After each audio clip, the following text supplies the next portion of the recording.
Vamos abrir as nossas Bíblias no livro do Gênesis, capítulo 11. Livro do Gênesis, capítulo 11. Nós vamos ler os 9 primeiros versículos.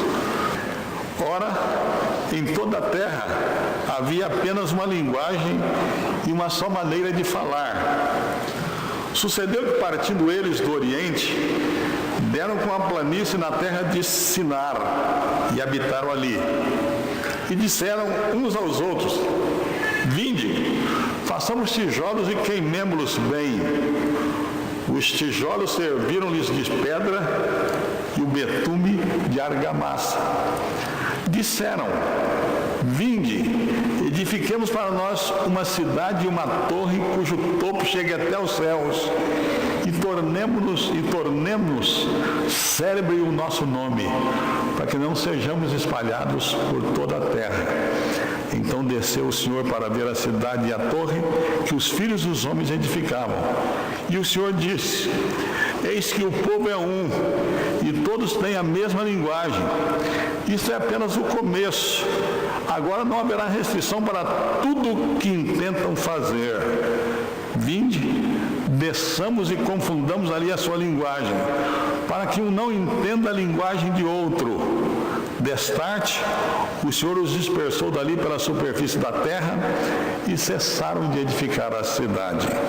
Chamou-se-lhe por isso o nome de Babel, porque ali confundiu o Senhor a linguagem de toda a terra, e dali o Senhor os dispersou por toda a superfície dela. Pensando, meus irmãos, essa semana em como começar esse sermão, eu me lembrei de Brasília,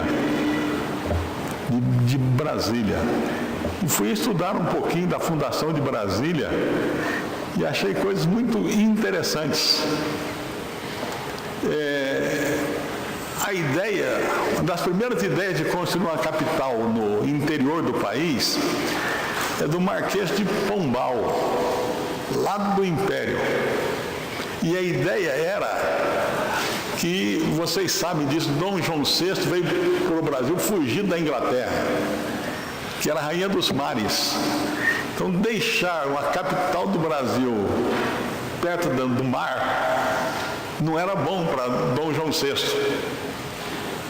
Medo. O nome Brasília praticamente foi dado à capital do Brasil em 1822. Então disseram: o dia que construir a capital, ela vai se chamar Brasília. E todos nós já sabemos disso com mais convicção. Foi Juscelino Kubitschek que fez naquele tempo a loucura de construir Brasília. O meu sogro foi em Candango. A Joeci morou debaixo de lona em Brasília para construir Brasília, que teve 2 grandes arquitetos que ajudaram nas ideias: Lúcio Costa e Niemeyer, conhecidos nossos grandes arquitetos brasileiros. Mas eu lhes pergunto: por que é que Deus deixou construir Brasília e não deixou construir Babel? Não era para Deus ter vindo e confundido o português da turma ali, feito cada um ir para um canto? É isso que nós vamos entender hoje. Por que é que Deus foi contra Babel? E a resposta é muito simples. É que Babel é uma cidade dos homens contra Deus. Babel é a construção de uma cidade contra Deus, feita por homens contra Deus. E ela é uma sequência do pecado de Adão, Caim. No capítulo 6, os filhos dos homens. Ainda no próprio capítulo 6, Cã, ou Cão, filho de Noé. Nimrod, o construtor de uma cidade, aqui no capítulo 10, é gente que não é da linhagem dos justos. Ao contrário de Adão, Abel, Sete, Enoque, os filhos de Deus do capítulo 6, Noé, Abraão, no capítulo 12, e lá no futuro, Cristo. Então, já desde o início, já fica clara a ideia. Babel é obra de homens contra Deus. E Babel é uma obra contra Deus. E você veja que é um texto belíssimo. Belíssimo, de uma estrutura incrível. Abra sua Bíblia comigo para que você veja. Primeira coisa que eu quero frisar é que ele começa com terra e termina com terra. Ora, em toda a terra havia apenas uma linguagem e uma só maneira de falar. No versículo 9, chamou-se por isso o nome de Babel, porque ali confundiu o Senhor a linguagem de toda a terra, e dali o Senhor os dispersou por toda a superfície dela. Então é como se, usando a linguagem de uma metáfora, esse texto fosse uma ilha cercada por terra de todos os lados. Começa com terra e termina com terra. E vejam a sequência. E vejam a sequência impressionante. Uma língua, então construamos tijolos, ou façamos tijolos. Construamos uma cidade. Construamos uma torre,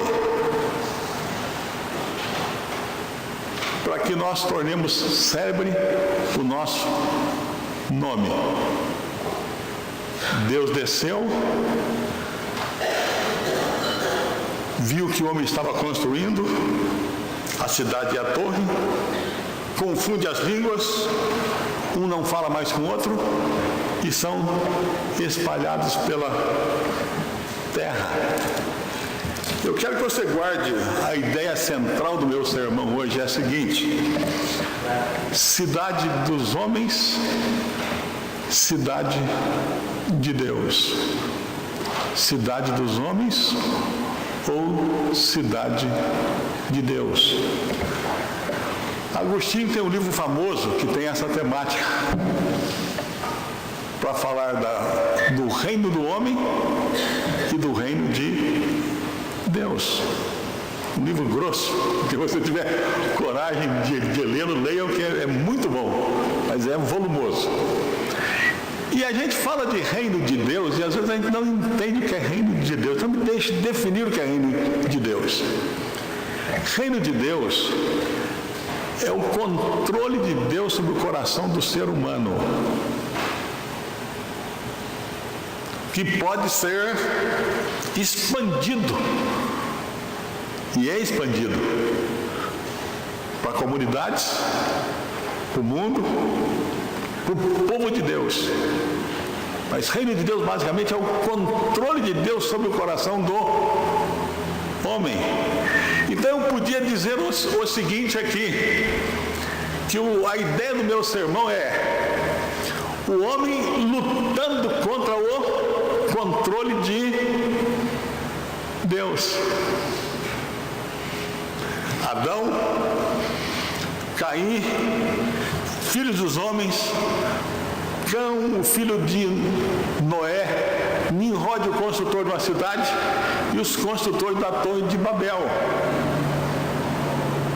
E aí vem o outro lado, Adão, Abel, Sete, Enoque, os filhos de Deus, no capítulo 6 de Gênesis, Noé, e desemboca o texto, ele vem das nações todas do capítulo 10, para desembocar em Abraão, um homem só. E o que acontece aqui? Acontece aqui três coisas, e você sabe que eu gosto dessas expressões, O Paulo, que foi meu aluno, sabe mais disso que vocês, Wagner também. Nós temos 3 ideias nesse texto aqui: rebelião, fiscalização e correção. Rebelião, fiscalização e correção. A rebelião, todos falam uma língua só. Você não tem aquela triste experiência de ligar para uma secretária eletrônica e descobrir que ela só fala inglês. Que um aparelho é mais inteligente do que você que não consegue falar inglês. Todo mundo fala uma língua só. Eles usam isso, que Deus tinha ordenado que eles se espalhassem pela terra. Mas eles usam a sua linguagem para desobedecer a Deus. Um combina com o outro. Vamos fazer tijolos? Vamos construir uma cidade para a gente ficar por aqui. Aqui está tão bom. Mas o texto diz assim: e construamos também uma torre que chega até aos céus. Os comentaristas da Bíblia não estão de acordo plenamente no que significa esse chegar até os céus. Porque a Torre de Babel era uma espécie de um zigurate, que era usado inclusive para a astrologia. Pode ser basicamente a ideia assim: olha, vamos construir uma torre tão alta que tenha uma astrologia refinada e a gente saiba o nosso futuro e a gente se governe. Ou vamos construir uma torre, a segunda ideia, tão alta que ela invada os céus mesmo e a gente possa ter um pouco de domínio sobre o nosso mundo. Mas não só isso. Note o que vem depois.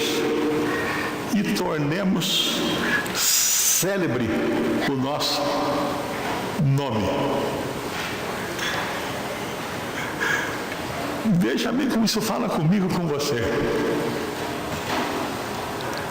Quem de nós não quer tornar o seu nome célebre? Fulano é um grande pregador. Fulano é um grande cantor. Fulano é um grande empresário. Fulano é um grande cientista. Fulano é um grande professor. Olha, vou mudar o nome da Avenida São João para Fulano de tal.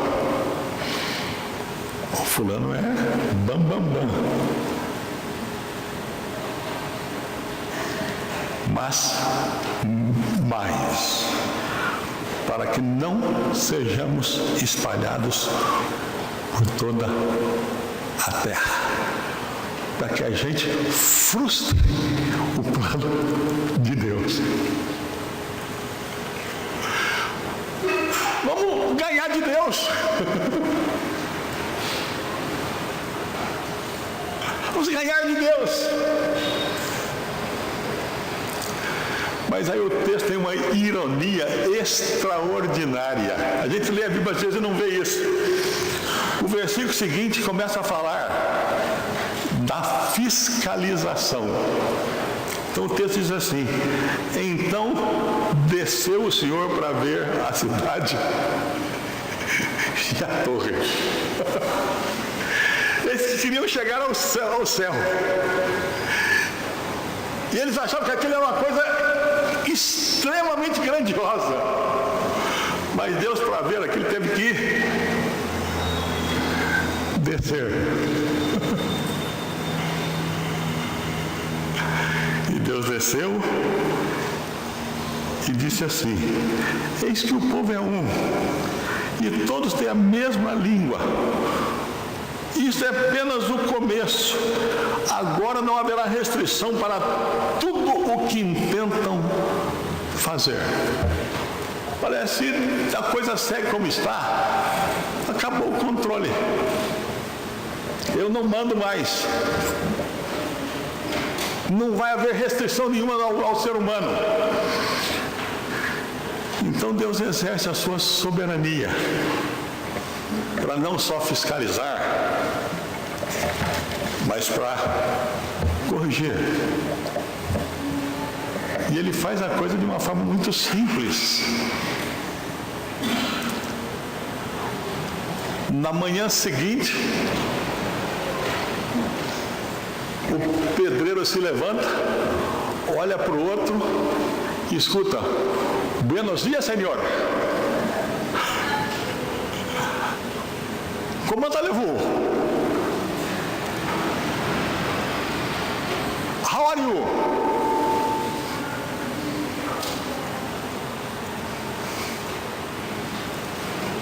Não entendo.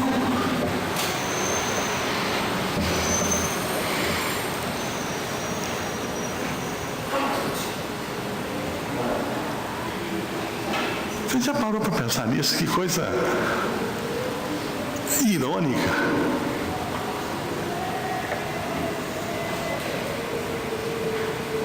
E não puderam fazer absolutamente mais nada, porque Deus confundiu a língua deles.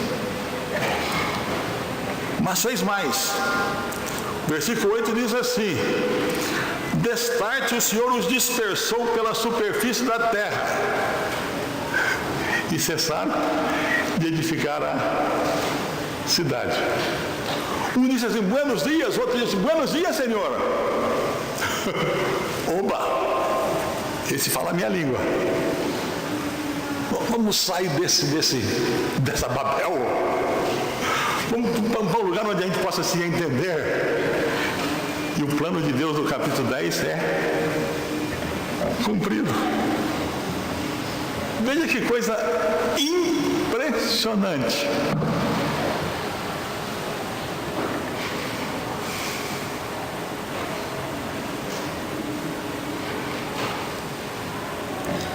Mas é mais impressionante ainda e mais abençoadora a aplicação disso. Eu quero que você abra sua Bíblia comigo no livro de Hebreus.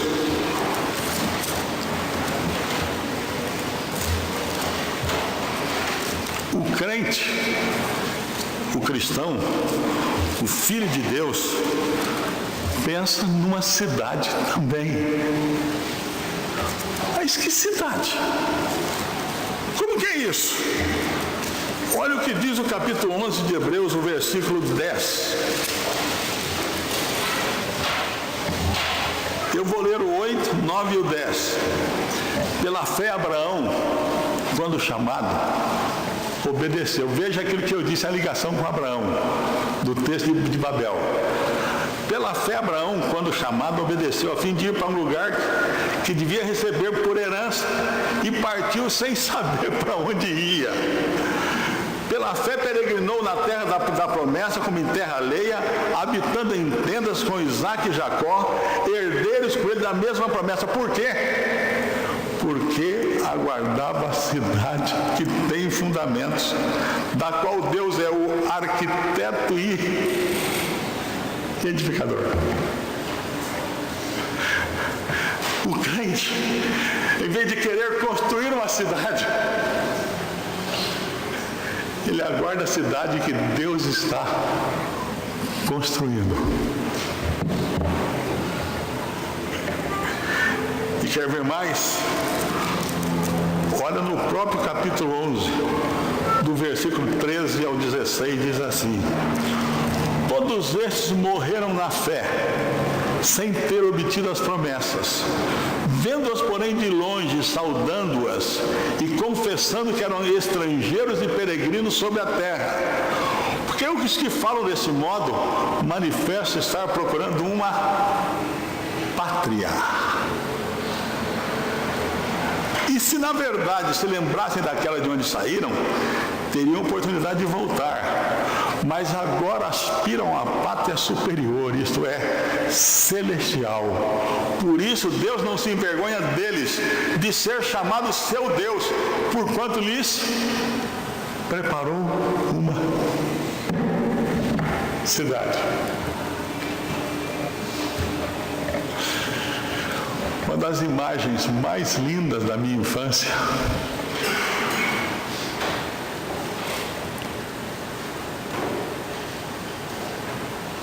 embora nas lutas morais dele, era ouvir meu pai cantando: dormindo no meu leito, em sonho encantador, então eu vi Jerusalém, morada do Senhor.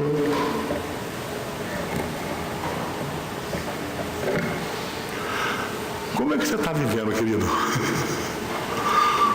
Construindo Babel? Ou esperando a cidade que Deus está construindo?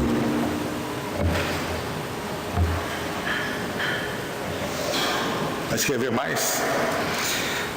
Impressionante e abençoador, mais uma vez, Filipenses capítulo 2. Abra para mim também, por favor. Filipenses capítulo 2.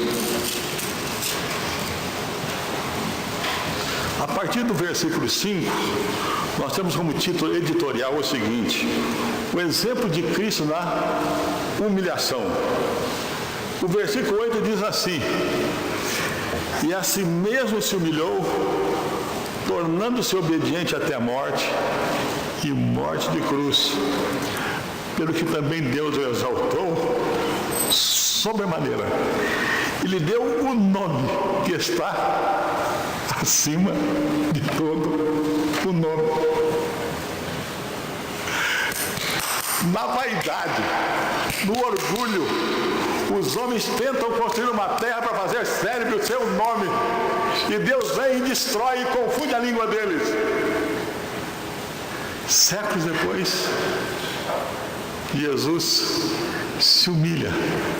Estênio Márcios tem uma música sobre essa doutrina, de uma poesia extraordinária. Ele cria o ambiente do céu, quando Cristo começa a se esvaziar para vir à terra. Mas por causa disso, Deus lhe deu o nome que está acima de todo o nome.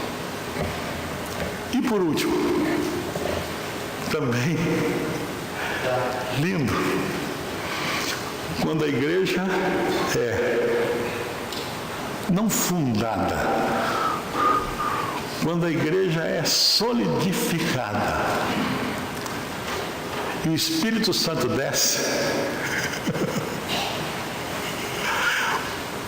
um homem entende o que o outro está falando, embora falassem línguas diferentes.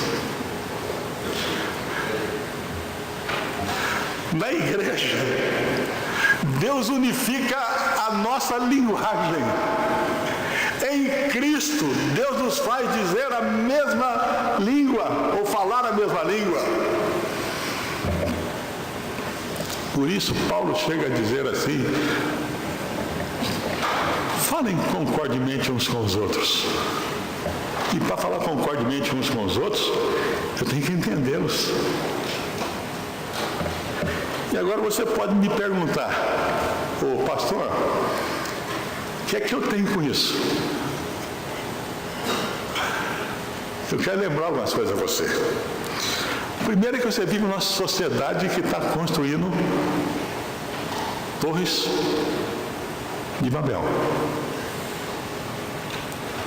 Seu colega de serviço, seu companheiro de escola, o gerente seu, o gerente do banco com que você trabalha, estão construindo cidadelas para brigar com Deus e não fazer a vontade dele. Mas eu pergunto a você: você tem entrado nesse esquema?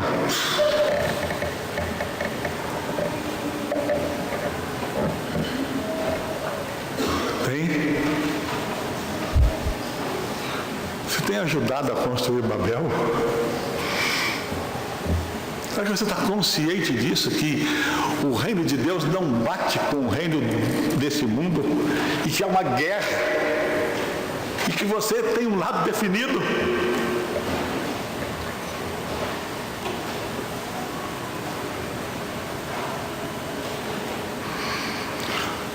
Você está consciente que a confusão reinante em nossa cidade é fruto da falta da bênção de Deus sobre os homens, por causa de eles serem construtores de Babel?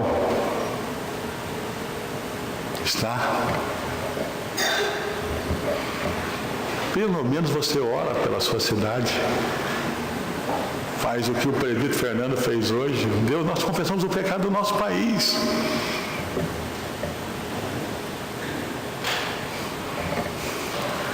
Deixa eu lhe perguntar uma coisa bem baixinho. Você viu Babel no dia da votação do impeachment?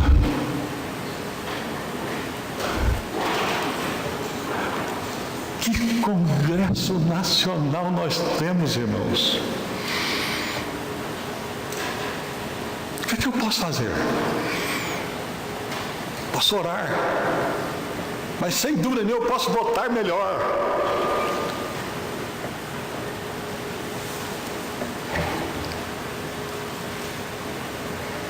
Mais uma coisa. Você é humilde. Humilde em dois sentidos. De entender que você não pode chegar até o céu por suas boas obras jamais. Que não adianta construir Babel, que você precisa de Jesus. E também que nada que você faça aqui agora, mesmo como crente,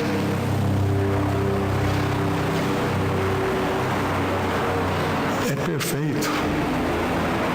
E que você pode se vangloriar disso.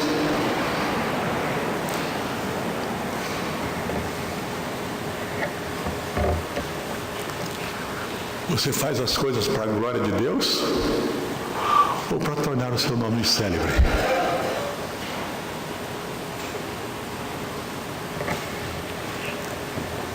E na igreja, irmãos? E na igreja? Nós nos entendemos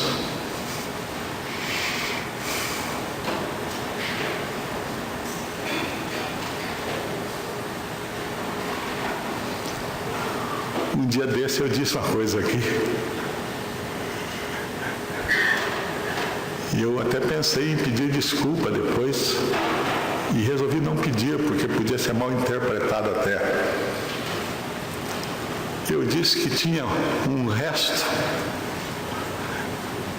da festa do milho e que os irmãos podiam comprar lá na cozinha. E alguém me disse: reverendo, o senhor notou como o senhor chamou o esforço de tantas pessoas em cozinharem, em vir de resto?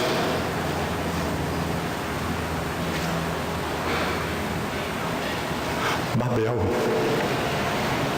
Confusão de comunicação.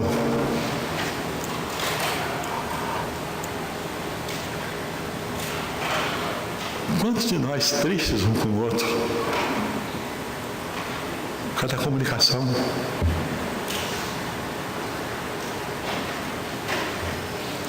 E por último, você tem anunciado que para cuidar dessa confusão do mundo, só Jesus? Você tem visto famílias desintegradas, gente sofrendo, gente doente, gente desempregada.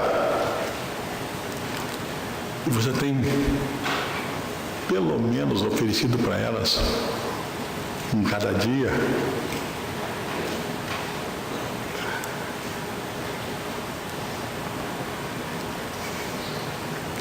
me permita, irmão, lhes contar essa experiência pessoal.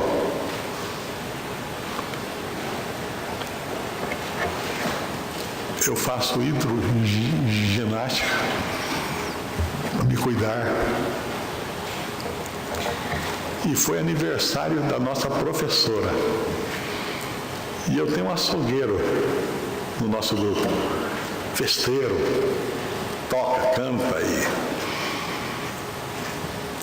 ele disse, vamos fazer uma festa para ela, o pastor. Eu disse, vamos. Então ele fez, acertou e fez. Ela tirou 15 minutos de uma aula, 15 de outras, e meia hora a gente fez uma homenagem a Iris. Quando estávamos para cortar o bolo, eu fiquei naquela. Pô, gente, vocês sabem que eu sou pastor, nunca escondi isso de vocês. Posso orar pela Iris?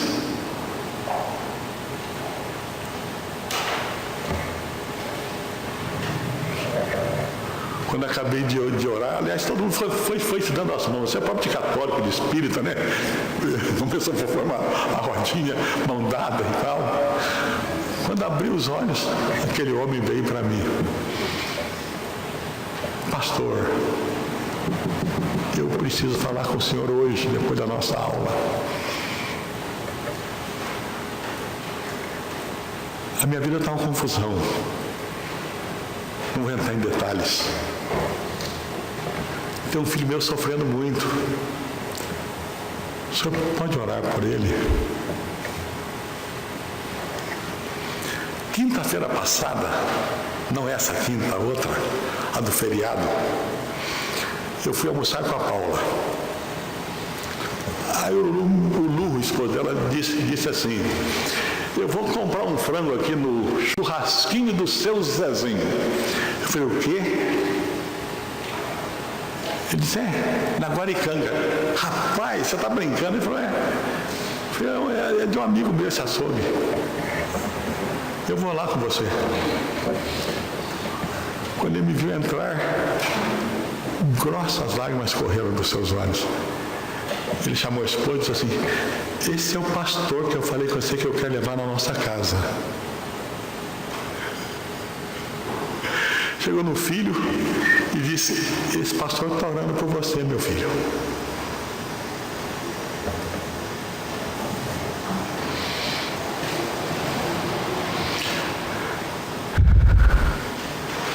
Meus irmãos, até eu tenho aprendido que é mais fácil falar de Jesus do que a gente pensa.